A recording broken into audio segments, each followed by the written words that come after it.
GI motility at Cedars-Sinai, and they'll take us through the next session. Michael? Good morning. Thank you so much, Garrett.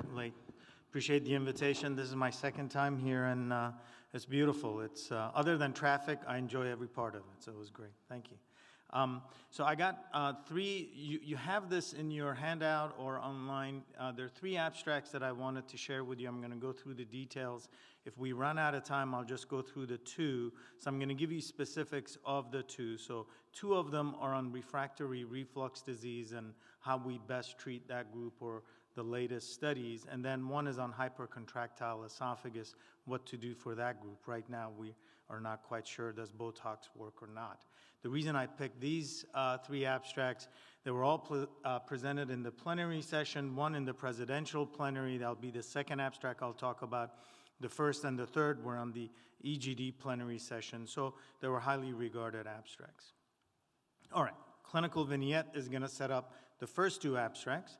55-year-old obese man with heartburn presents. He's had this for 6 months. Prior workup that has been negative. Is referred to GI clinic for further evaluation of refractory GERD. So this is a patient that was diagnosed empirically as reflux, treated, didn't get better, twice a month PPI therapy, no improvement. So this gets to the question of a lot of our patients that we're now seeing. What do I do for a patient that has refractory symptom? Would add-on therapy help us? Would surgical therapy help us better? And that's somewhat controversial, so these two slides are going to present that. What's the role of add-on versus surgery? This is the first one we presented at the plenary. This is a study of, it's a phase 2B randomized double-blind placebo-controlled parallel group that looked at this compound IW3718 as add-on therapy to PPIs to see if it makes a difference in heartburn or regurgitation. So what is IW3718? It's a gastric retentive extended release formulation tablet that contains bile acid sequestrant cholesevolum, and it uses this AccuForm technology where it allows this tablet and the bile acid sequestrant to expand, stay in the stomach, absorb the bile acids, the thought being that if there's less of bile acids coming up, perhaps regurgitation and or the sensation of heartburn improves.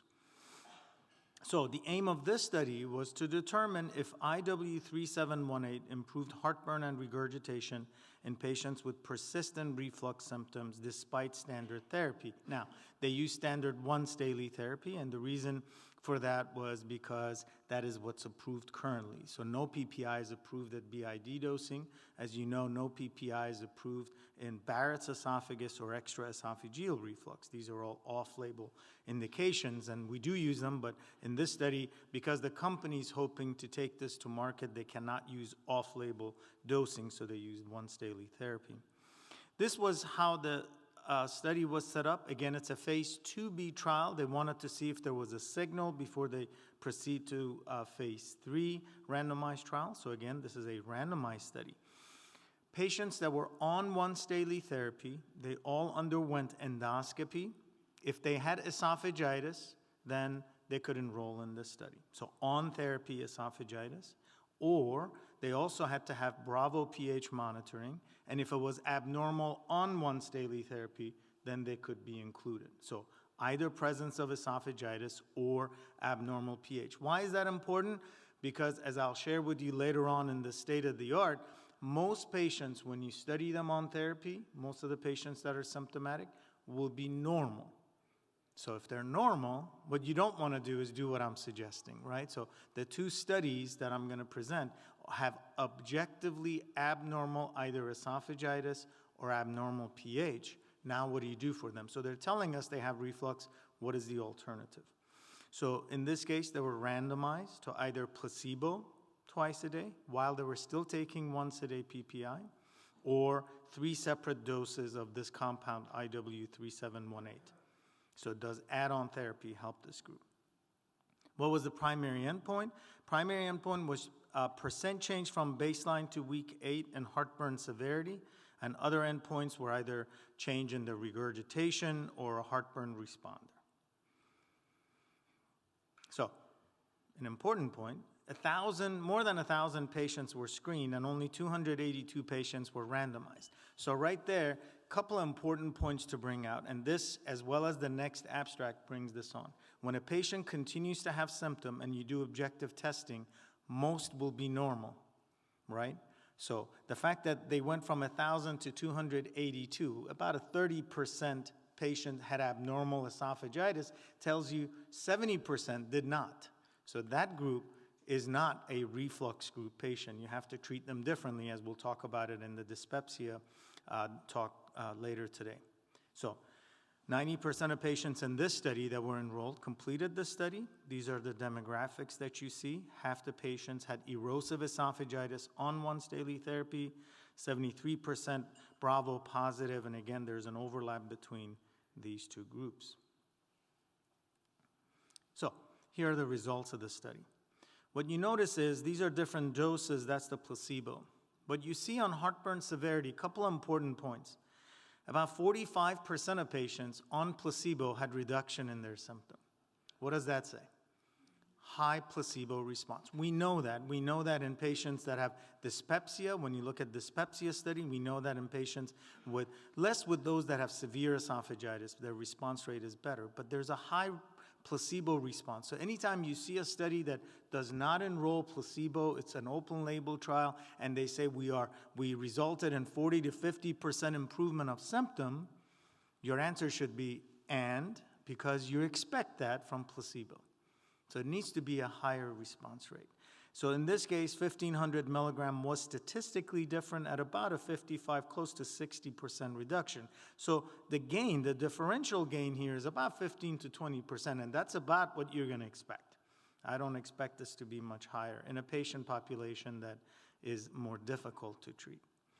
If you look at it by week, what you see is a separation again for the 1,500 milligram dose. Remember, the company did this study to find out what dose to take to the next phase. And that's the next dose that they will be taking to phase 3 study to show benefit, to take to the FDA, hopefully get approval so that we will have alternative in patients that continue to have symptoms. Now, when we look at dichotomize this by Bravo positivity, the signal was high, so about a 20% delta between the high dose and placebo, and again, 20% in the erosive esophagitis group. The message I would send, and this study really sends, is that if patients continue to have objective abnormal findings while on therapy, that group of patients more likely to respond, because the other group, as you know from all the other add-on studies in the past, which have failed, were because they enrolled patients, all comers, based on symptoms, not objective findings. Regurgitation frequency, similar dose response, but again, placebo rate, but reduction in regurgitation that was statistically significant for the highest dose. And again, looking at regurgitation frequency by week, you'll see a nice separation by 8 weeks. But again, a placebo response. So in this study then, the one that I just shared with you, this add-on therapy with a bile acid sequestrant resulted in improvement in heartburn and regurgitation. This was what was presented at the presidential plenary, was felt to be the top 3 or 4 abstracts of DDW. That's where it goes to presidential plenary. This was a VA cooperative randomized trial of medical and surgical treatment for patients with heartburn that's refractory to proton pump inhibitors. This study was different, and I'll show you. They actually took patients that were on BID dosing of PPI that had failed, and then they randomized them to either undergo surgery, continued medical therapy, or placebo while they're on their standard dose of therapy. Dr. Speckler, Stu Speckler, was the presenter for this at the presidential. The hypothesis was that anti-reflux surgery is superior to medical therapy with patients with reflux-related heartburn identified for systematic workup. These are on, as I'll share with you, twice daily PPI therapy. Primary goal was to compare the efficacy of medical and surgical therapies for this group, and secondary goal was to determine the frequency of non-GERD related disorders. So we talk about patients that are on BID dosing of therapy that likely their symptoms from something else.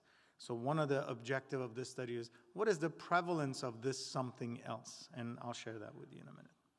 Oh, here's the study design for this. Patients that were referred to the GI clinic with heartburn refractory to PPIs, had the GERD health-related health-related quality of life. If they continue to have symptoms, well, obviously they were initially treated with 20 milligram BID dosing. The dosing were prior to breakfast and dinner, and they underwent symptom assessment again. And if they continue to have symptoms, they underwent endoscopy and biopsies to rule out things like EOE, esophageal manometry to rule out motility disorders. And if they still had symptoms, they underwent impedance pH monitoring on therapy, on BID dosing again of omeprazole. And then, if they had abnormal acid reflux or abnormal symptom association probability. I have a bit of, as I'll share with you in the next talk, a bit of a problem with including patients that were only based on symptom association and not other objective measures, but they did, and in fact 50% of their population were normal on pH, but only abnormal with symptom association, and they underwent surgery. And I'll share with you the data. It's a positive study, but I'll share with you my concern about that. So these patients were randomized to surgery, laparoscopic Nissen, or they continued on the dose that they were still symptomatic on, but they were added baclofen initially at 5 milligrams TID, and then this was increased to 20 milligram TID if patient tolerated. If patients continued to be symptomatic, they were treated with dizipramine. Or, this is the placebo, they continued with their active PPI, but equivalent dosing of placebo, either baclofen placebo or dizipramine placebo. And then they underwent quarterly clinic visit and symptom assessment and 1-year evaluation. So, pretty intensive study. Their primary outcome was more than 50% improvement in baseline symptoms of reflux.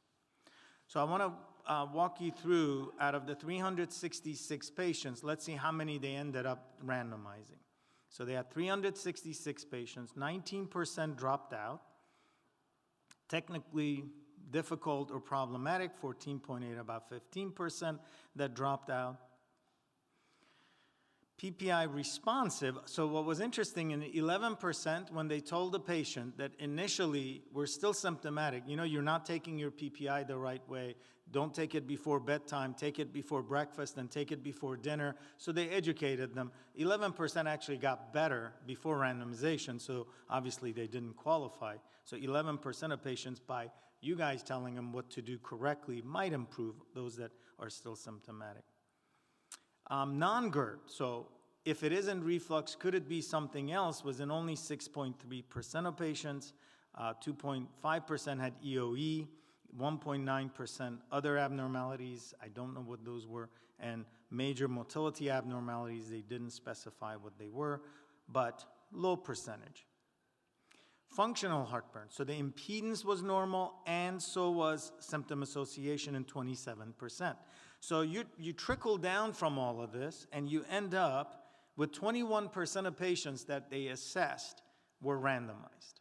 Again, going back to the point that majority of patients that continue to be symptomatic on therapy, their problem is not reflux. So that's the main message to take, because they could only randomize 21% of those that they started with.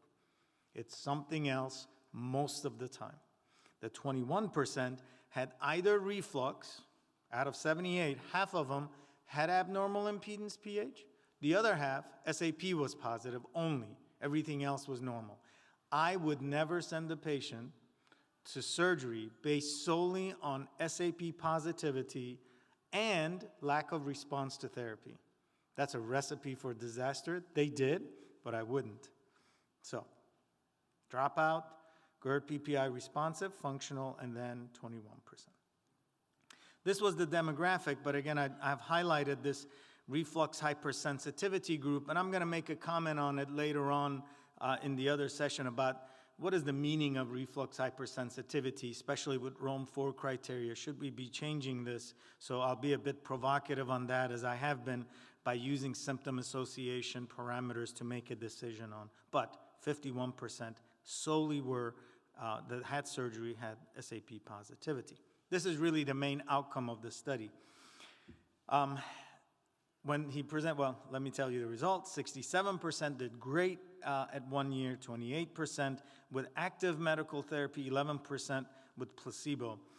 The concern I have here is that we don't know the details of this study, so I would be eager to look at the manuscript before publication or after publication to really dive deep into this population of patients, because we know we don't want to recommend surgery, but the message this is going to send is that surgery is okay on SAP positivity alone. I don't want to send that message to you, but this is clearly something that was presented. It's the only study of its kind that we have, but I would be a bit cautious in that conclusion.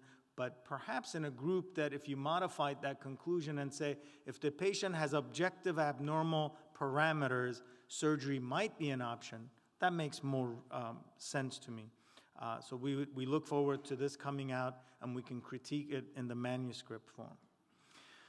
So my last abstract I want to present is this role of Botox treatment. So should we use Botox in patients that have hypercontractile state? So you've done manometry, or you've sent it to your centers that do manometry, and they've come up with hypercontractile state, whether you call it nutcracker, jackhammer, or spasm.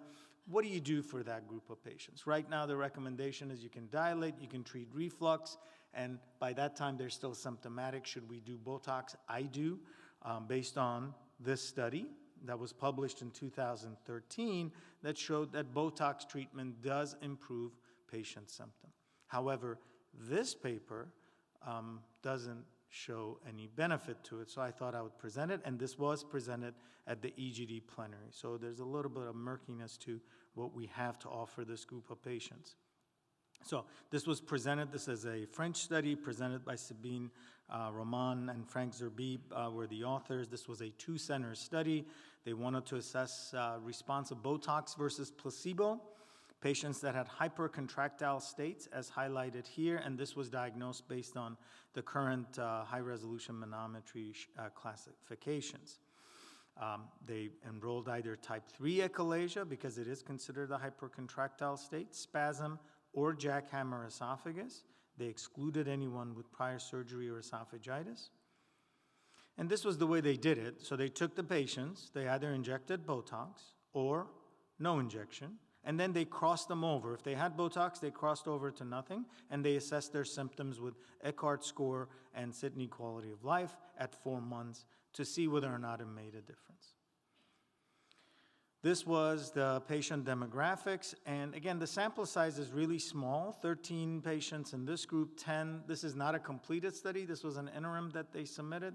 I'm hoping that they'll have larger size when the publication comes out, but there was not a whole lot of difference in demographics other than gender distribution being more female in the Botox group. And then you see the distribution of the various diagnoses. This was interesting. Again, it goes to placebo response. So this was the main result of the study. No difference between Botox and no injection, placebo, in this group of patients when it came to symptoms. So symptoms did not make a difference whether you inject Botox or don't, but everybody improved. So statistically, compared to baseline, everybody's symptoms improved. So you could just inject saline and your patients will improve. Save them about $1,000, whatever the cost of Botox is. This was an overall symptom assessment, no change in the quality of life of these patients. And these are a couple of good examples. High-resolution manometry picture of someone that has somewhat hypercontractile state before, and then 3 months later, it actually improves. This patient had received Botox. This patient had jackhammer esophagus. 3 months later, much better. You see the DCI. This is a measurement of the vigor of the contraction. The higher the number, the stronger the contraction. In this case, 12,000. It went to 7,000, which is within the norm. And you see this patient got no injection. So this was Botox. What I liked about this study was that what it highlights is the variability. First, the placebo response, which is, again, highlighted in every study. But more importantly, variability of manometry. We do manometry in a 15, 20-minute time window. We assess a diagnosis, and then we treat, which is what we have been doing. The problem is there's variability. If I do manometry on you now and you have jackhammer, and tomorrow I do it, am I going to find jackhammer esophagus, or is it going to be different? So there's variability to our measurements. based on which we make all of these diagnostic and treatment algorithms. So we got to be a bit careful. So there's room for improvement on what really is jackhammer esophagus or spasm. Is it the way we currently do it? Because this clearly highlights there's a huge variation in this population. My time's up. Thank you so much.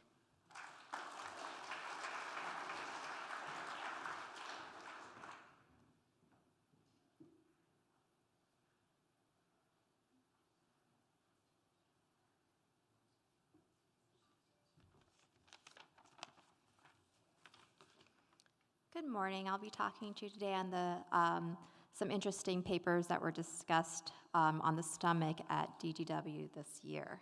So I'll be presenting 3 papers that I found interesting. The first came out of McMaster University, entitled The Role of Prokinetics in Symptom Improvement of Functional Dyspepsia, a Cochrane collaboration meta-analysis of randomized controlled trials. So as we know, Rome 4 defines functional dyspepsia as the umbrella term for patients who meet the criteria for epigastric pain syndrome and postprandial distress syndrome. Patients who have epigastric pain syndrome have bothersome epigastric pain and burning, while the patients who have postprandial distress syndrome report early satiation and postprandial fullness or heaviness, but there's a significant overlap between these 2 subtypes.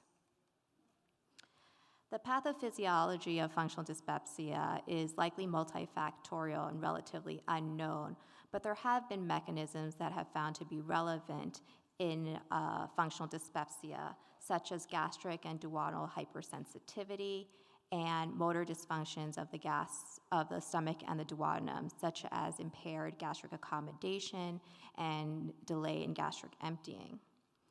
About 30% of patients are found to have delayed gastric emptying in functional dyspepsia, so prokinetics are used for treatment in this disorder.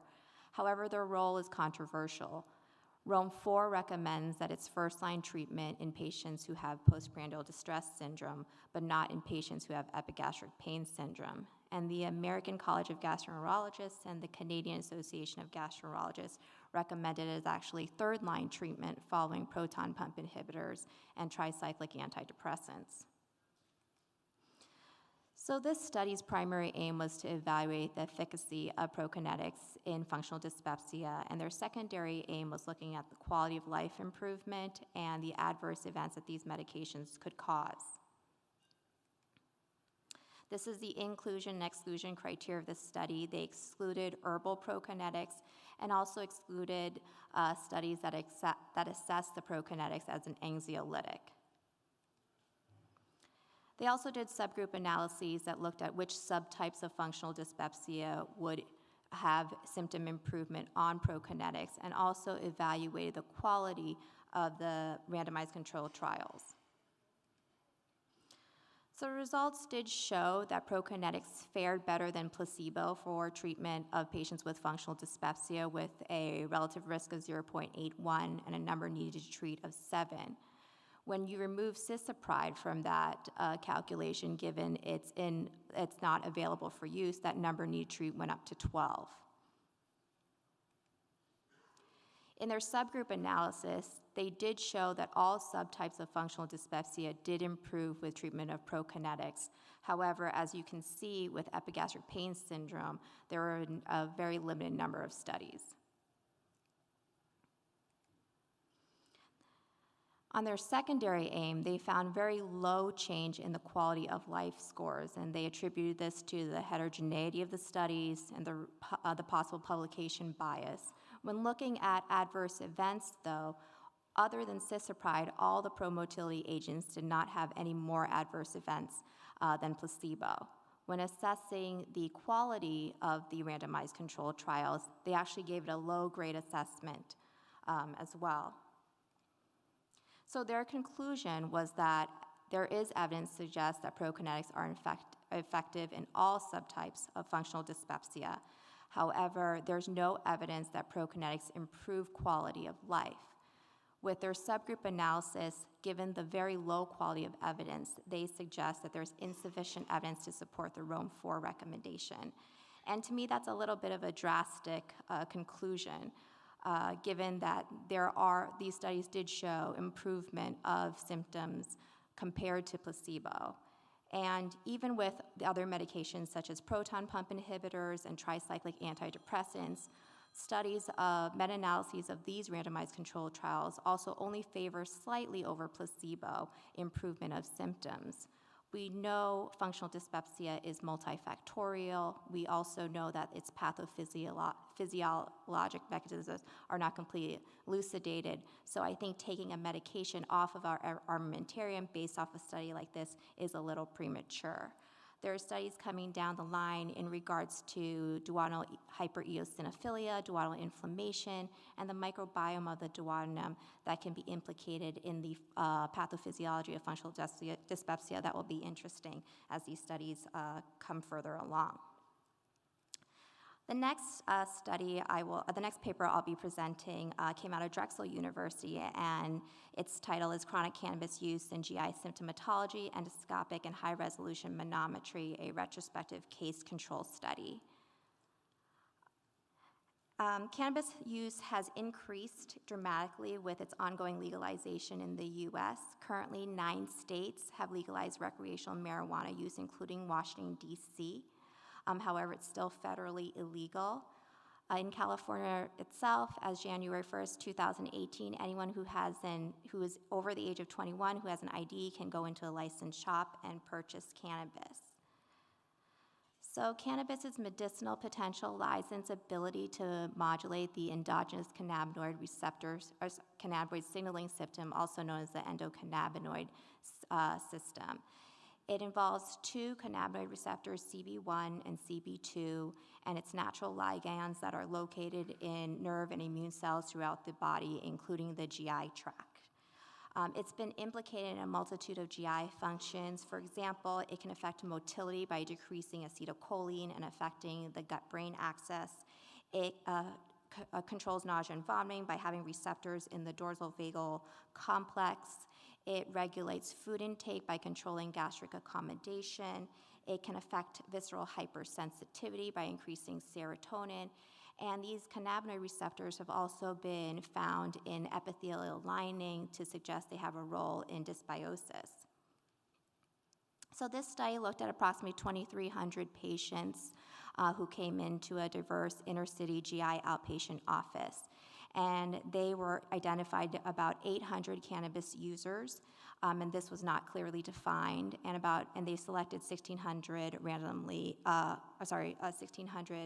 selected controls. They found the cannabis users were typically male, younger, and African American. 64% actually reported daily use. The most common complaint amongst cannabis users was abdominal pain, followed by heartburn, then nausea and vomiting.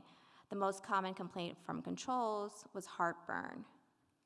On endoscopy, cannabis users were found to have esophagitis, non-erosive gastritis, and erosive gastritis, and on esophageal manometry, they were found to have intraesophageal stasis of the bolus on impedance evaluation and a hypertensive lower esophageal sphincter, but keep in mind that N was also very low. So they concluded this study was the largest study evaluating GI complaints of patients with chronic recreational cannabis. Interestingly enough, the most common complaint was abdominal pain. They felt that the hypertensive lower esophageal sphincter and intraesophageal stasis could explain for an increased heartburn and vomiting seen in cannabis users. And these results, they suggest that cannabis use can exacerbate or initiate a variety of GI symptoms. So cannabis users will make up or already make up a good chunk of our population. There was a federal poll in 2015 that showed 33 million Americans use cannabis, and a more recent Marist poll in 2017, which was conducted a little bit differently, showed that 55 million Americans use cannabis. So that's 22% of our population. Cannabis has been associated with chronic vomiting syndrome. As you can see here, the most common complaint was not nausea and vomiting. In a poster presented at DDW this year coming out of Medical College of Wisconsin, they looked at cannabis and non-cannabis users with cyclic vomiting syndrome and found that cannabis users with abstinence from cannabis for over a month did not have improvement of their symptoms, and typically these patients who do use cannabis and do have cyclic vomiting syndrome, their cannabis use was after their symptoms of cyclic vomiting. So that association with cannabis and cyclic vomiting syndrome is not quite clear and is quite controversial. The next paper I'll be presenting is entitled Per-Oral Pyloromyotomy for Medically Refractory Post-Surgical Gastroparesis, and this study came out of Cleveland Clinic. So as we all know, gastroparesis is a disease of delayed gastric emptying without a mechanical obstruction. Post-surgical gastroparesis is the third leading cause of gastroparesis, followed by idiopathic and diabetic gastroparesis. The current treatment options that we have are changing their diet, allowing them to have small, frequent, low-fat, low-fiber meals, starting promotility agents or antiemetics, placing a gastric stimulator. Surgical options are pyloroplasty, gastrojejunostomy, or total or subtotal gastrectomy. And endoscopically, we can put in a variety of feeding tubes, inject the pylorus with Botox, place transpyloric stents, and more recently, conduct either GPOM or POP. So GPOM stands for the gastric per-oral endoscopic myotomy, and they're pushing more for the term POP, or per-oral pyloromyotomy, to clearly delineate it from the esophageal procedure. So this procedure builds on the principles of endoscopic submucosal tunneling and myotomy that has been used in the clinical setting to treat achalasia. And while I'm not an interventional gastroenterologist that performs this procedure, I will briefly describe it. So as in this first picture, a mucosotomy site is identified, and this can be either on the lesser curvature of the stomach or the greater curvature of the stomach. And then a submucosal tunnel is then created. Myotomy is then performed and usually is initiated at the pyloric ring and extends 2 centimeters, and then they close at mucosotomy site.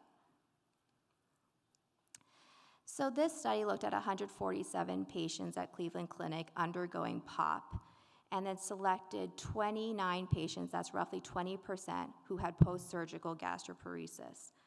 Their common comorbidities were depression, diabetes, fibromyalgia, and GERD, and the diabetes that they had was after their symptoms of gastroparesis had started.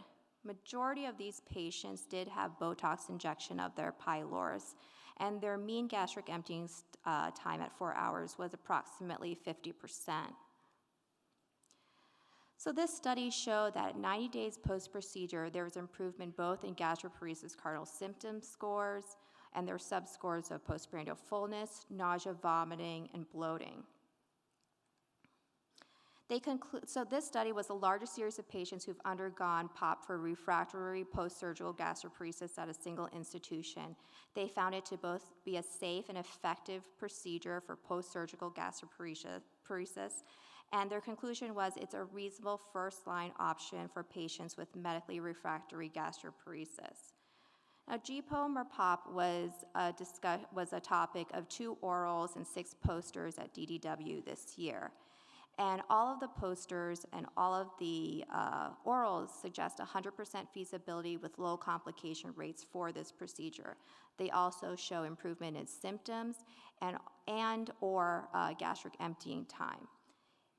In this study done coming out of Johns Hopkins, they compared POP versus Botox injection, and they found that POP was better than Botox injection of the pylorus for symptom improvement. This study coming out of Northwestern selected patients who had a transpyloric stent placed, so gastroparetic patients who had a transpyloric stent placed first, who had symptom improvement and worsening of their symptoms after that stent was removed. Those patients then moved on to get POP, and they also had improvement of their symptom scores along with improvement of the distensibility index of their pylorus as measured by impedance planimetry or endoflip. And lastly, this study coming out of France looked at patients who had gastroparesis with pyloric dysfunction as measured by EndoFlip. And they found improvement both in their symptom scores, their quality of life scores, and gastric emptying times after POP, suggesting that this is an effective tool for patients with all subtypes of gastroparesis. However, I would pick patients who actually have pyloric dysfunction as measured by either antroduodenal manometry or impedance planimetry to undergo this procedure. As we know, the surgical data has suggested that disruption of the pylorus does not benefit all patients with gastroparesis. Thank you.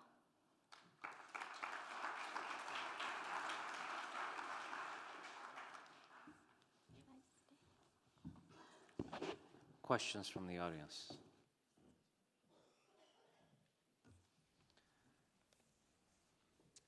Thank you both for great talks. Just had a question for Michael. With your bile acid sequestrant, it seems like the natural comparator by every algorithm that you and others have published would be a twice daily PPI, especially for that group of interest, which is, pH positive, esophagitis positive.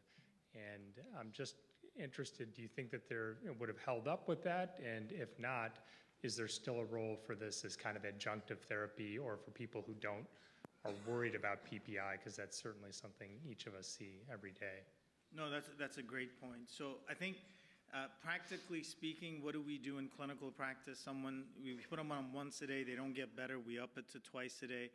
The issue is, from the company's perspective who wants to get an FDA approval, they cannot do that. They can't take patients on BID dosing. FDA says there is no such dosing that we've approved. So your point is valid from the clinical sense, in that the way we would probably still do it is we would probably put this agent on as add-on in those that have failed twice a day, not once a day. But the company cannot do that to get FDA approval. But good point. Dr. Vaezi, from a practical standpoint, we see these patients commonly, and they're a big problem. They have been on double-dose PPI, and you show that a percentage of them do actually have GERD on an objective basis. And you also showed in your study that about 40% of those people don't respond to Covalescent plus PPI. What do you do for those patients?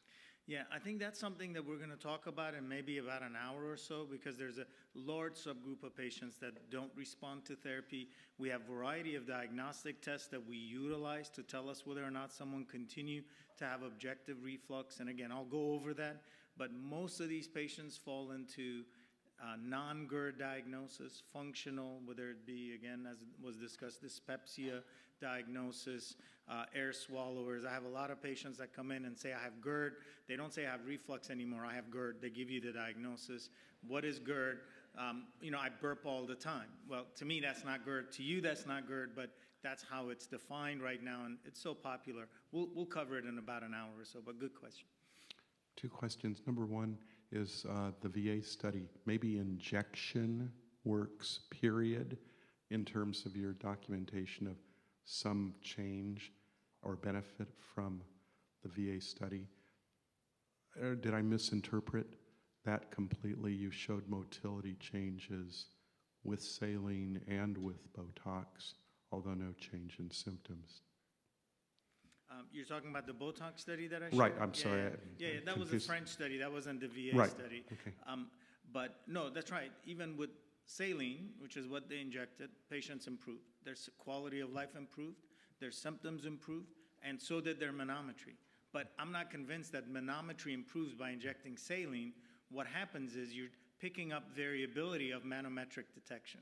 Is that what you're asking? Yes. Yeah. And just a colleague of mine in my area has a small study presented in surgical literature showing that a gastric sleeve worked very well in very refractory patients with problems with gastric emptying. 100% resolution, and if you do actual swallowing studies with a gastric sleeve, gastric motility is like within 15 minutes, almost everybody empties when they're studied post-bariatric surgical procedures. It's just a keep aware, it might change.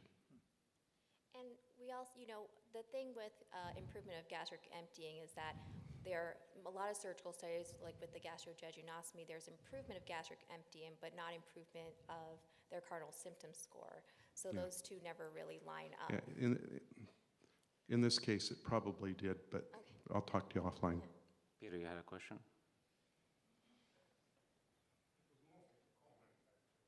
We'll hear it. This was beautifully presented from both of you.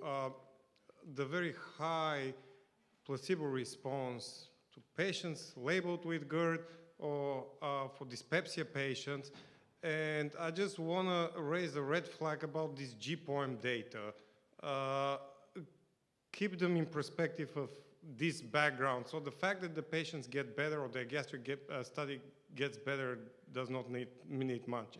We need a comparative data, because if you look at GPOEM versus standard poem, for achalasia, we have a well-defined abnormality of the lower esophageal sphincter that you can measure by manometry. You have fairly well-defined symptoms, and importantly, therapies similar to POEM have worked in the past. Halar myotomy, Botox injection. In gastroparesis, totally the opposite. You don't have a well-defined disorder, you don't have a measurable abnormality in the pylorus, and multiple therapies in the past aimed at the pylorus have not worked. So we probably should restrict it for now within a confine of studies, rather than, because I have a gastroparesis expert in my institution, and actually I can probably safely retire doing GPOEMs for the rest of my career. I mean, I'll have 3 or 4 every day to do, but we have to be cautious, that's all. And I agree, and I think really, the patients that did show benefit were patients who had pyloric dysfunction, and so this should be measured with angioduodenal manometry study or impedance planimetry, and even normative data in terms of what that distensibility index is for gastroparesis is not out there yet. Okay, great. Thank you both.